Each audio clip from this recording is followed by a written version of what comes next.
Gitu loh. Makanya kita jangan orang tua, saya ini papamu, kamu ngatur ya. Kita nggak bisa, kita harus teladan. Jadi contoh. Kita mengajarkan anak kita kejujuran, tapi kita tidak mencontohkan.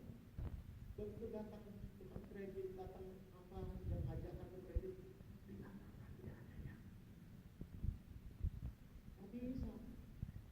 Kalau anak kita kan begitu polos, itu sampai kalimat itu dia pun ngomongin, mama bilang memang tidak ada gitu.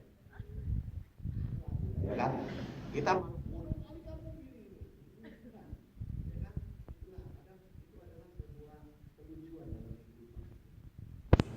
kita mau anak kita berbicaranya lemah lembut. Cobalah lihat diri kita di rumah. Teriak kayak kapal karam gitu. Anak kita gimana bisa bicara lembut? Kita tidak menjadi teladan contoh bagi mereka ya. Oke, ini adalah hasil nyata dari ya dirahasiakan lah ya, dan tidak di Sumatera nih orangnya. Tidak menyalahkan ini. Saya ingin ayahku tidak menyalahkan aku di depan orang lain, tidak mengatakan bahwa kesalahan-kesalahan kecil yang aku buat adalah dosa gitu loh ya. Jadi tanpa disadari kita orang tua selalu menuntut anak kita bersikap dan bertindak benar. Kadang anak itu dikasih kesempatan berbuat kesalahan itu juga bagus. Dengan kesalahan dia belajar. Dengan salah lah kita belajar sesuatu. Ya kan? Kalau kita benar terus belajar apa? Kalau kita selalu menang terus juara satu, belajar apa tentang kekalahan? Begitu kalah, bunuh diri dia. Dia nggak tahan menghadapi kekalahan. Dia tidak punya pengalaman menghadapi kekalahan. Dia tidak belajar apapun dari kesalahan, dari kemenangan, sorry. Tapi dari kesalahan kita belajar sesuatu, dari kegagalan kita belajar sesuatu. Dari kemenangan kita hampir tidak belajar sesuatu, malah kita jadi lupa diri. Gitu loh. Jadi kadang jaga. Ketika dia melakukan kesalahan, oke, jangan langsung dimarah, jangan apalagi di depan umum. Disitulah kesempatan kita memasukkan nilai. Panggil dia, kita omongin, dan omongnya juga pakai cara. Nah, itu juga harus belajar omongnya yang pakai cara. Tadi kamu ini, itu nggak benar, nggak bisa kayak gitu, nggak masuk. Anakmu langsung membangun bentengnya dulu.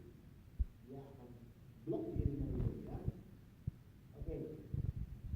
Aku ingin ibuku berbicara tentang hal-hal yang penting saja ya. Jadi ibunya cukup kaget ya. Ibunya merasa dia mempergunakan kesempatan dan waktu yang sangat minim pulang dari kantor terus bahas hal-hal yang penting, TS lah, pelajaran lah ya. Tapi sebenarnya apa hal-hal yang penting menurut mamanya itu tidak begitu penting menurut anaknya. Nah itu. Jadi terjadi perbedaan dan distorsi pemahaman tentang kepentingan ya. Jadi coba Dika yang jujur dan polos itu mungkin dia lebih pentingkan ya pengenalan atau pembelajaran tentang nilai-nilai hidup, bukan hanya masalah pengetahuan tapi lebih ke perhatian, kasih sayang. Seperti itu dia butuh, dia bukan namanya wah langsung dia kan masalah nilai masalah pelajaran sekolah, dia bukan itu. Makanya dia bilang hal yang penting ya. Kemudian aku ingin ibuku mencium dan memeluk erat-erat seperti dia mencium dan memeluk adikku. Wah, baru mamanya tersadar bahwa dia pikir anaknya sudah setinggi dia, tak perlu dipeluk-peluk dan dicium lagi. Jadi dia lebih menyayangi adiknya dan itu anak itu merasa ada pilih kasih.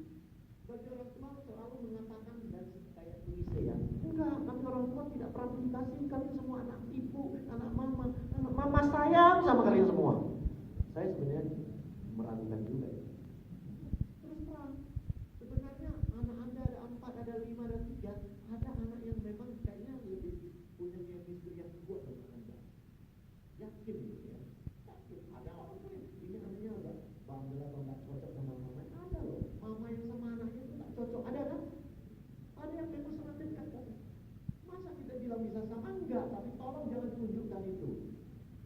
Tolong ratakan dulu, tolong samakan kasih Anda. Walaupun secara ramah hati, kamu ada lebih salut pada anak tertentu, pasti itu, jujur.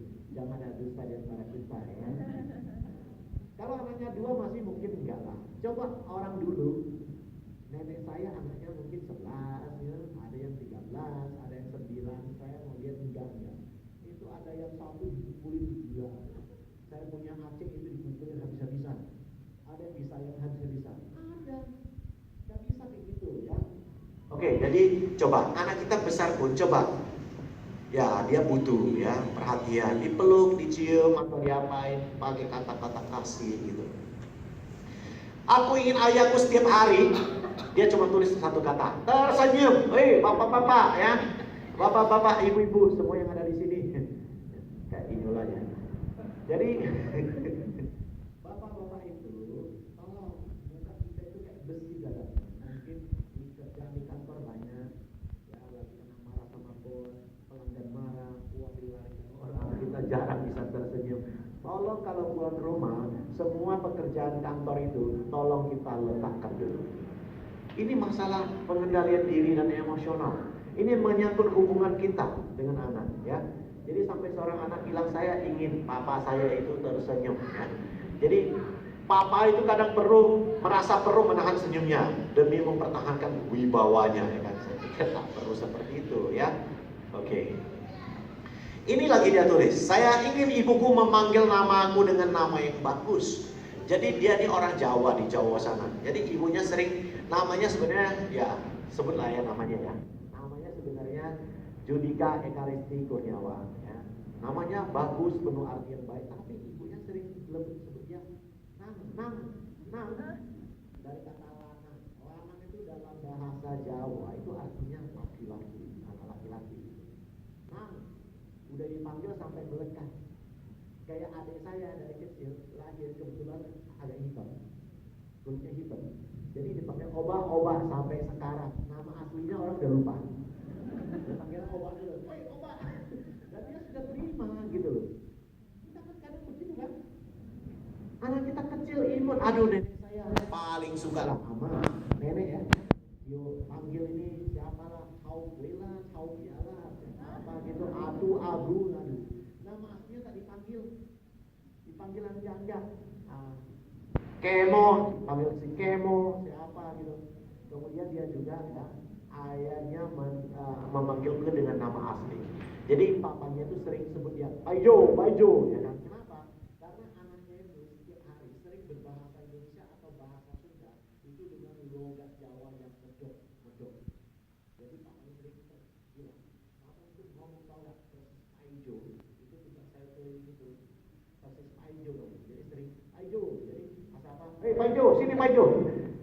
Jadi kita juga jadi orang tua ya, jangan ngeledekin anak kita. Mereka tak suka. Ini dia cuma gila ungkapan hati anak ya. Saya ingin papa saya itu memanggil nama asli saya. Dan ini tulisan anak, ini bukan rekayasa ya. Ini bukan rekayasa. Ini tidak perlu telusuri dari mana anak-anak yang tulis ini ya. Nah, anak-anak tulis ayah, saya ingin ayah jangan ngomong salah, aku gak suka dicubit, aku gak suka dipukul ya.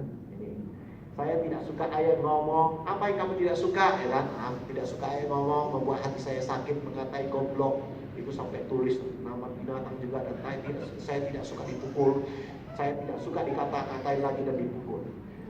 Tolong banyak orang tua ya, tidak saatnya lagi kita mendidik anak kita dengan kekerasan fisik, bukan dengan pukulan. Walaupun kita dulu kita hidup dengan pukulan dan dibesarkan dengan pukulan, itu membuat alam bawah sadar kita gak bisa kita tutup. Karena kita udah marah, kita kesal dan kita tidak tahu berbuat apa lagi, kita langsung pukul. Itu langsung ya. Aku gak suka ayah pukul, aku gak suka ibu narik, mungkin tarik dia atau gimana ya. Jadi mereka masih punya keterbatasan menuliskan kosakata. Aku gak suka kalau nenek bicara, kamu itu masa gak bisa seperti saya membanding-bandingkan. Ini saya juga ada pernah bahas di parenting kita kan. Jangan membanding-bandingkan. Kalau membandingkan anak itu, bandingkan dengan diri dia sendiri. Kamu dulu bagus, karena ibu yakin kalau kamu berusaha, kamu pasti bisa seperti dulu. Gitu. Bandingkan dengan dia, jangan bandingkan dengan orang lain. Aku gak suka kalau guru bicara, kamu itu lelet banget jadi orang. Ya, guru juga ya. Kata-kata kita itu selalu kata yang positif. Kita ingin guru kita, orang tua setiap hari menanamkan kata yang positif pada anak kita. Tanam terus setiap hari, yang positif. Yang negatif jangan, oke? Ketika bangun coba minta anak kita coba ucapkan syukur, ucapkan selamat pagi yang indah-indah, yang positif, yang bagus-bagus coba ya. Aku tidak suka kalau papa ngomong goblok, bego ya. Aku tidak suka mama ngomong, wah itu ngeri kali lah mamanya ya. Saya juga bingung ya. Mudah-mudahan mama itu gak ada yang kayak gitu di sini ya. Ngeri loh ya kata-kata itu.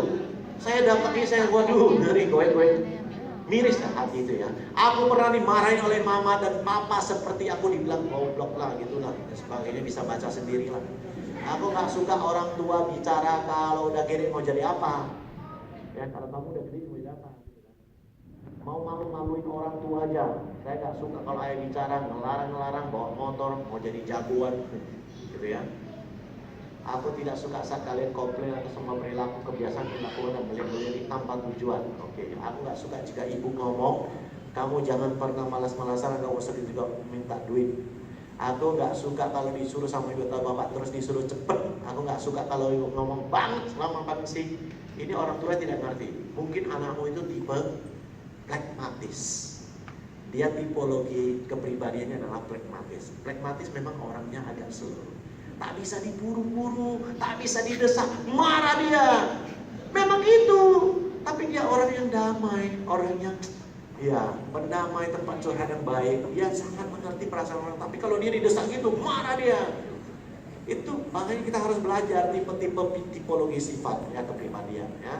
Aku nggak suka kalau bapak ngomong kamu goblok, bego, bohong. Nah itulah. Ya. Aku nggak suka kalau teman-teman ngomong kamu jorok. Aduh. Ngeri kali ya kata-katanya. Dari mana mereka belajar? Dari lingkungan. Lingkungan itu apa? Ya teman-teman mereka. Teman-teman di les di luar, teman-teman dalam lingkungan sekolah, teman-teman di sekitar rumah. Dan mereka juga belajar dari mana? Dari TV, dari gadget, dari internet. Kita tidak bisa membatasi itu. Gimana Anda membatasi itu? Iya kan? Coba. Aku paling tidak suka ibu bicara ya. Nah, ini. Udahlah bahasa sendiri lah. Dasar cengeng, dasar anak pembohong. Oke. Aku tidak suka ketika ibu saya kurang mempercayai saya ketika saya sudah berkata jujur, sudah berusaha. Saya tidak suka ketika ayah saya melontarkan amarah dan kata-kata kasar kepada saya dan kakak saya. Jadi ini ya, yang saya tunjukkan adalah ya inilah cerminan. Kita kadang perlu cermin kan. Kita keluar perlu cermin kan. Rapi nggak udah. Ini juga cerminan. Kita jadi orang tua. Bagaimana sih anak itu tanggapannya pada kita? Coba sekali-sekali kita bisa ajak anak kita curhat nggak? Begitu dekat, begitu enak ngomongnya santai. Oke. Kalau menurut Dedek, papa itu gimana? Ah, ngomongnya coba kita ngomong. Kalau dari nilai 1 sampai 10, Dedek kasih nilai berapa? Papa nggak baiknya di mana? Coba. Kamu nggak suka papanya di mana?